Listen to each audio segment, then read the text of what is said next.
the Trump administration is going to enforce immigration law. That's what he ran on. That's what he won on. That's what the American people voted for overwhelmingly. And Ed's trying to say it was a close election. It was not a close election. He won all 7 swing states. He won the popular vote. Get over it, Ed. You lost. Okay? Oh no, I admit he's president, but he won by less than he lost in 2020, and he's never acknowledged he lost. I don't know where the mandate is, quite candidly. On their website, the first thing they lead with is that 50% of restaurant workers are thinking about leaving. They did leave the restaurant. 73%, it was a great resignation. 73% want to leave because of tips. Now, no, here's they the want thing to that's leave interesting. because of low wages. Okay, so nobody's leaving because of tips. Nataki, I want to jump in here.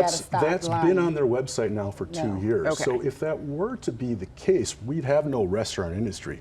To go a step further, of the facts, the data set that One Fair Wage presented to City Council, to the mayor, 23 out of 27 of those facts were actually internal studies cited that One Fair Wage did themselves to actually call facts. So I want to bring in some facts that we got from the Bureau of Labor Statistics then. Servers in Illinois make an average wage of $16.68 per hour and an average annual salary of $34,700. Scott, first of all, what do you make of those numbers, and what do you say to those who are concerned that workers aren't making enough to support themselves?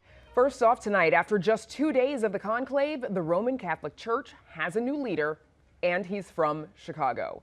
In a surprise announcement, the group of 133 cardinals elected Chicago-born missionary Robert Prevost to be the first American pope in the church's 2,000-year history.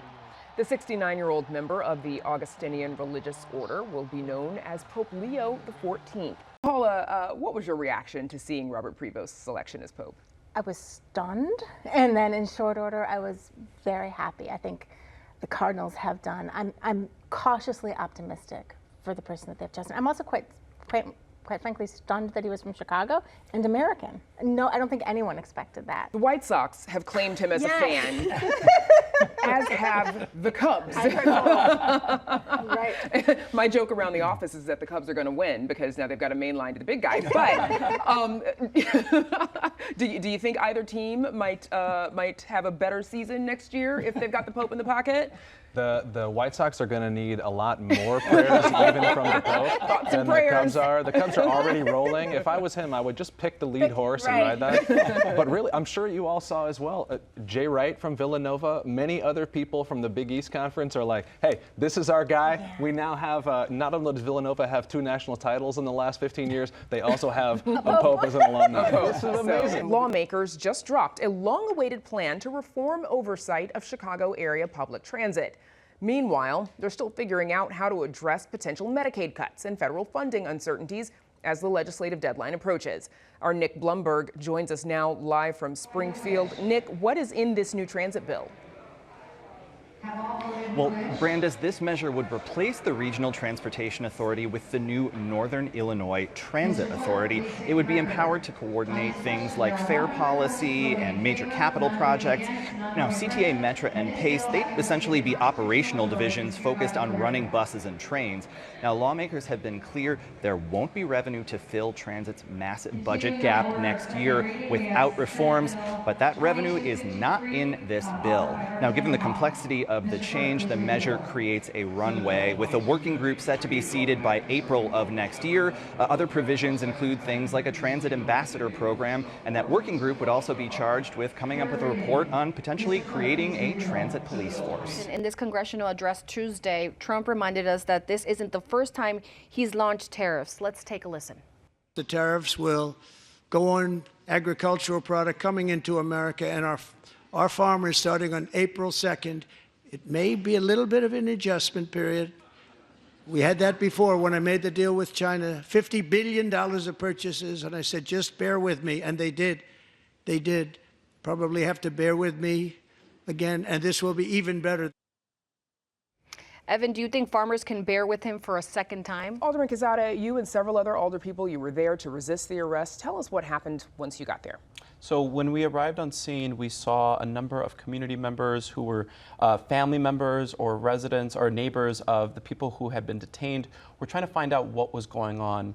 When we arrived, we also saw Chicago police officers on the scene, which was a little concerning because we knew that this was an ICE operation, that there was federal agents, HSI was on scene, and we were wondering why Chicago police officers were there when we have sanctuary laws, when we have the Trust Act. So we wanted to ascertain if there was any sort of collaboration happening. So myself, Alderwoman Rossana Rodriguez, Alderman Byron Siccho-Lopez started to ask officers on the scene, including the commander of the 1st District, what they were doing there. According to a study from the Recover program that you are a part of, compared to white patients hospitalized with COVID-19, black patients had approximately twice the odds of being diagnosed with diabetes and 1.5 times the odds of being diagnosed with chest pain in the 30 to 180 days after infection. And similar differences were also observed for Hispanic individuals. Marta, have you seen, or how have you seen Latino communities struggle to access care for long COVID?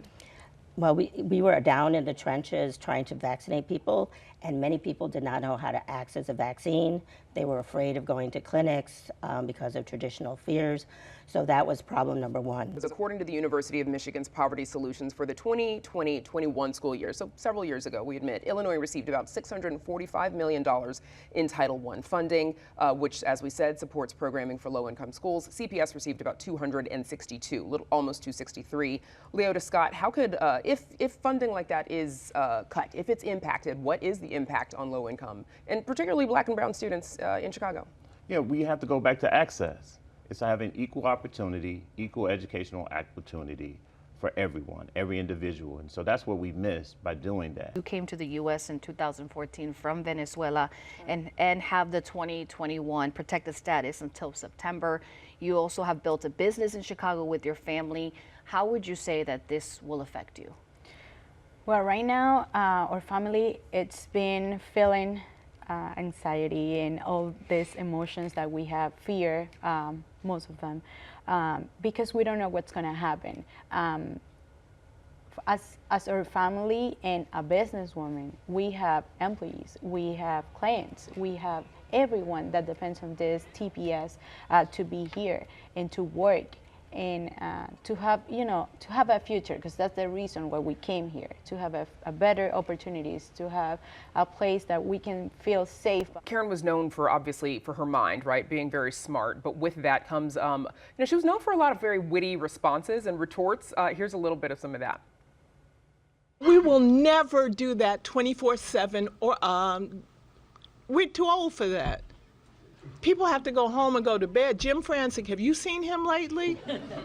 He's old. You did that before, and I mean, when parents, you get parents out there who are terrified that there's going to be a strike this spring. There could be. There could be. They probably want you to do 24/7. Well, I know people in hell want ice water too, but I'm going to tell you, Dorothy, we cannot do that. Calling Jim Franzik old. I happen to know Jim Franzik, despite their differences, Yes. he was a Karen Lewis fan, Yes. often sitting across the table from her while negotiating those teachers' contracts. What else did you learn about her as a person in co-writing this book? I think one of the things that highlights is she was brilliant. And often the way that brilliance can show up, if you can tell jokes well, you have a sharp mind. Here are some of the stories happening out west that we're following. Crews recovered the body of a man who fell through the ice on Settlement Canyon Reservoir in Utah yesterday. Officials there say he got trapped in freezing waters and died after saving a woman who'd also fallen in. The woman was sent to a nearby hospital for cold exposure, and she is expected to recover. This is the second death and third rescue effort within a year at that reservoir. Anchorage, Alaska hit its record for its earliest arrival of 100 total inches of snow. The city got 16 inches of snow during a 3-day storm this weekend. That is a ton of snow, even for a state like Alaska. It's so much snow that the roofs of 3 commercial buildings actually collapsed. Officials are now urging residents to start shoveling to keep their homes intact. Anchorage is also on track to break its all-time record of 134.5 inches of snow. They hit that in 2011. And in northeastern Colorado, an Amtrak train derailed yesterday after hitting a semi-truck that was blocking a railroad crossing. 3 people were hurt, including a train worker who has serious, potentially life-threatening injuries. The truck was carrying milk, and right now it's unclear why it was ever on the tracks. Okay, so we now know who's behind those fake robocalls in New Hampshire that used President Biden's voice. That is coming up in the future of everything. But first, here's a look at tech stories we're following. Do you remember Blue Sky? Well, it's no longer just for the cool kids with special access. Today, the ex-competitor opened its doors to everyone after almost a year of being invite-only. The app, which is backed by ex-Twitter CEO Jack Dorsey, was launched last February and already has over 2 million users. Facebook's parent company Meta is working to better alert users when they're seeing images made with artificial intelligence. The company said today that in the next few months, it's going to start putting out more labels on AI-generated photos. You'll see them show up on Instagram, Facebook, as well as Threads. World Central Kitchen is demanding an independent investigation into the Israeli strikes that killed 7 of its workers. That story in a moment, but first let's take a quick look around the world. In Spain, 2-time Tour de France winner Jonas Vingegaard got into a hard crash during a race yesterday. He and 3 other cyclists were hurt in an accident in the 4th stage of the Tour of the Basque Country race. Vingegaard broke his collarbone and several ribs. He's in stable condition and is still in the hospital. He was 21 miles away from the finish line. Officials in Denmark are saying a tech error in one of its Navy missiles might make it launch by accident. There's no risk of it exploding, but it could still send fragments into the ocean. The problem came up while the military was testing the missile. The country shut down ship traffic through the Great Belt Strait, one of the world's busiest sea lanes. It's the last Friday of Ramadan, a special day of solidarity for Palestinian supporters. In Jerusalem, tens of thousands of Muslims gathered for a final Friday prayer. In other countries, crowds protested and rallied against Israel's role in the ongoing war against Hamas. McDonald's is set to buy ownership of all 225 restaurants in its Israel franchise. A local Israeli company has owned the stores for 30 years. This comes after months of lower sales for the fast food chain due to the pro-Palestinian boycotts during the Israel-Hamas war. Black people know all too well the costs of having their hair done. But a North Lawndale student and budding hairstylist is cutting those costs by styling her classmates' hair, all from the girls' restroom. Now, that small act of kindness is turning her into a viral social media star and also a budding entrepreneur. 17-year-old Jessica Thurman spends time between classes spraying, curling, and combing her classmates' hair to perfection. The North Lawndale College Prep junior posts her work on social media, taking pride in helping those who can't afford a professional stylist. It feels good because it showed them that they can trust me and come to me with their hair. Thurman says she's been styling hair since she was 8 years old, but she became a main event when one of her TikTok videos went viral, taking her pop-up salon from the girls' restroom into the spotlight. Chicago Public Schools is working to combat declining enrollment and funding challenges. A significant number of low-income families of color are choosing to leave the district. In partnership with Northwestern University's Medill School of Journalism, we explore why on our website, WTTW.com/news. Here's journalist and Northwestern professor Ava Thompson Greenwell with a portion of that story, talking to a mother who shares why a move out of CPS and to DePaul College Prep is working for her daughter. Chatton says smaller class sizes and supportive faculty at DePaul help her daughter thrive in a new environment. There's a better teacher-student ratio where the teacher emails me and says, you know, she needs help in this, and that. Chatton's story is part of a growing trend in CPS, a district with a majority Black and Latino population. Students are leaving their neighborhood schools, opting for private and charter schools located farther away. Between 2019 and 2022, CPS lost nearly 37,000 students, 10% of its total enrollment. 91% of those students were low income. According to CPS official Alfonso Carmona, multiple factors contribute to the drop in enrollment, such as dissatisfaction with high school options, declining birth rates, and families moving out of Chicago. When it comes to making decisions about leaving CPS, some of the families are not necessarily leaving the city, they're leaving the district and going to whether private school, parochial schools, and also many of our families are going into charter schools.